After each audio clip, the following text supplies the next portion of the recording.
ખેડાના કપડવંત તાલુકામાંથી ચીખલોડ ગામે ફાગવેલ તાલુકામાં સમાવેશ કરવાના નિર્ણય સામે ગ્રામજનોમાં ભારે અસંતોષ જોવા મળી રહ્યો છે। આ નિર્ણયના વિરોધમાં ચીખલોડ ગામના રહીશો આજે રસ્તા પર ઉતરી આવ્યા છે।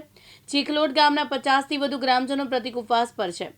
ગ્રામજનોએ સ્પષ્ટ જણાવ્યું છે કે ચીખલોડ ગામને કપડવંત તાલુકામાં યથાવત રાખવામાં આવે તેવી મુખ્ય માંગ છે।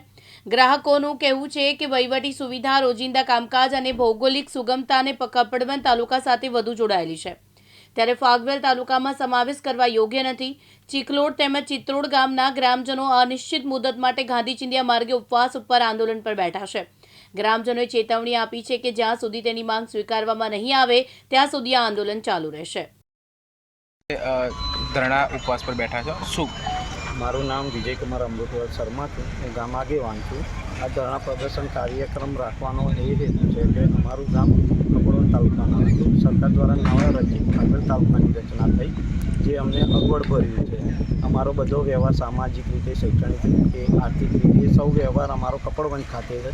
ફાગવેલ ખાતે કોઈ પણ પ્રકારનો વ્યવહાર નથી, આવવા જવા માટેનો પણ કોઈ વાહન વ્યવહાર નથી, જેને લઈને અમારી એ માંગણી છે કે અમને કપડવંત તાલુકામાં જ યથાવત રાખવા, કેમ કે અમારા બાલ બચ્ચાને ભણાવવા માટે, ગણાવવા માટે પણ ત્યાં જવું પડતું હોય છે।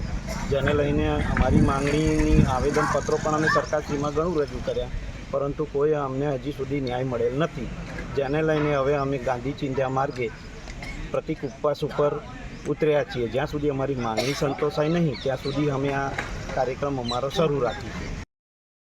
જિગ્નેશ સોડા, દિવ્યાંગ ન્યૂઝ, મૌદા, ખેડા।